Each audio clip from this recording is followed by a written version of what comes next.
In die nuus vandag. Vir baie inwoners in Postmasburg is dit 'n hartseer gesig om te sien hoe onwettige vullestorting toenemend in verskeie dele van Postmasburg voorkom, by plekke soos die Vlei, Dievenhagestraat naby die Landdroshof, die Makoudam en langs die pad by Hoërskool Postmasburg. Inwoners wys daarop dat onreëlmatige vullisverwydering, munisipale vragmotors wat soms laat kom of glad nie opdaag nie, asook 'n gebrek aan persoonlike verantwoordelikheid bydra tot die probleem. Dit skep weer geleenthede vir saksoekers om vullissakke oop te skeer en rommel net daar agter te laat. Ten spyte van hierdie uitdagings het 'n groep gemeenskapslede onder leiding van meneer Awie Mostert besluit om nie net toe te kyk nie, maar daadwerklik op te tree. Die afgelope Saterdag het hulle die verlate munisipale swembad en omliggende gebied opgeruim, 'n positiewe gebaar van trots en verantwoordelikheid teenoor hul dorp. Hierdie inisiatief beklemtoon die belang van samewerking tussen die gemeenskap en die munisipaliteit, veral in 'n dorp wat vir baie mense hul inkomste en toekoms verteenwoordig. Horizon Media benadruk ook die waarde van oop, deursigtige bestuur. By 2 afsonderlike raadsvergaderings van openbare belang is daar ongelukkig probleme ervaar met die media se teenwoordigheid deur spesifiek die spreker wat die media verbied het om fotos te neem terwyl raadslede met hul selfone fotos neem, wat kommer wek oor die begrip en rol van die media se grondwetlike mandaat. Dit onderstreep die behoefte aan opleiding en bewusmaking van raadslede oor mediavryheid en die rol van die pers in 'n demokratiese samelewing. Die media het die reg om deel te wees van alle raadsvergaderings want niemand in Postmasburg weet wat werklik agter geslote deure bespreek word nie, en tog verwag die munisipaliteit gemeenskapsvertroue in die verkose raad. Die hoofstroom media word toegelaat in die parlement, maar by die Tsansabani plaaslike munisipaliteit het die spreker meer mag as die land se grondwet wat betref mediavryheid soos duidelik beskerm in die Suid-Afrikaanse grondwet. Die onlangse skoonmaakprojek by die reeds vervalle munisipale swembad bring weer hoop en samewerking in Postmasburg waar 'n munisipaliteit lankal tred verloor het met die werklike uitdagings van Postmasburg.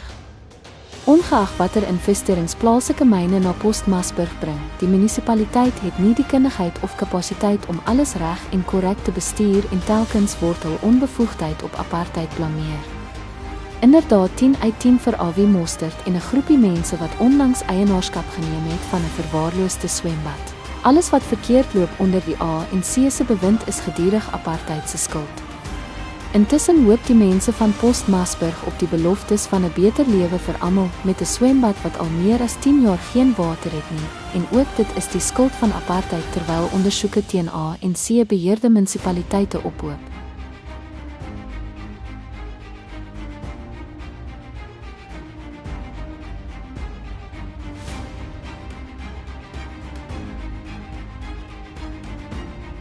Still in Postmasburg. The Greenfield community is raising serious concerns after heavy rainfall over the past 2 weeks left several families homeless, with informal structures destroyed by flooding. Community leaders say the damage, worsened by changing climate patterns, has once again exposed vulnerable residents to hardship. They add that no on-site assessment or visit was conducted by the local ward councillor following the incident. Sanko Regional Chairperson in the ZFM region, Thapelo Motlaping, says it is painful to witness such suffering after 31 years of democracy. He is questioning whether municipal disaster management funds exist and whether they are activated when communities are in crisis. I reported the issue of Greenfield whereby there was a climate change in Greenfield and we went to the municipality to report the issue on disaster management. Apparently the municipality director they said down no, they don't have funds for disaster management, and we feel like how could our people live like this and nobody is even attending them. Even the first lady of the town was never here in Greenfield to come and see what have the rain have damaged, because of many people today don't even live in their places. Thank you very much.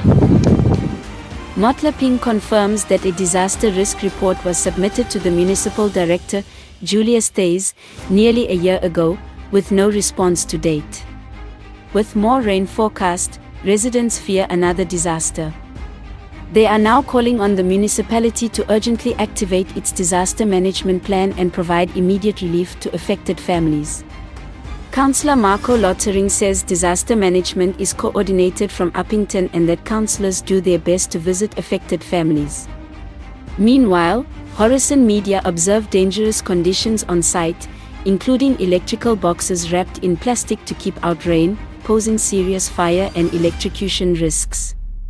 With all the investigations currently against the ruling party by the Human Rights Commission, opposition parties, and other Section 9 institutions, this is the better life the people of South Africa voted for in 1994.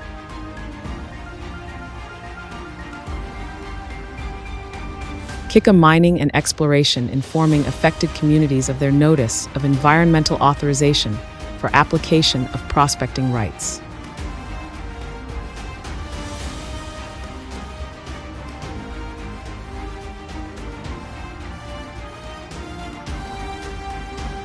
As part of the festive season operations and ongoing efforts to eradicate illicit mining, a multidisciplinary operation led by the Namakwa District Commissioner, Brigadier Skalk Andrews, was conducted in the Namakwa District on Tuesday, the 16th of December.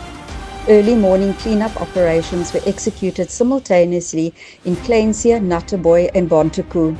The operation involved multidisciplinary teams comprising various SAPS units from the district and provincial components, supported by the Department of Home Affairs, Immigration, the Border Management Authority and the National Prosecuting Authority. The joint efforts focused on addressing illicit mining activities and the presence of undocumented foreign nationals. During the operation, 11 undocumented foreign nationals were apprehended and handed over to immigration officials for further processing. Tools and equipment believed to have been used in the commission of illicit mining activities were also confiscated. Phase 2 of the operation focused on targeted raids at identified premises in Port Nolloth, conducted in collaboration with Crime Intelligence. Crime Intelligence-driven and targeted disruptive operations will continue unabated across the province during the festive season and beyond to curb illicit mining and related criminal activities. Hierdie nuusbulletin was moontlik gemaak deur draadloos internetdienste vir betroubare internet. Horizon Media, Noord-Kaap.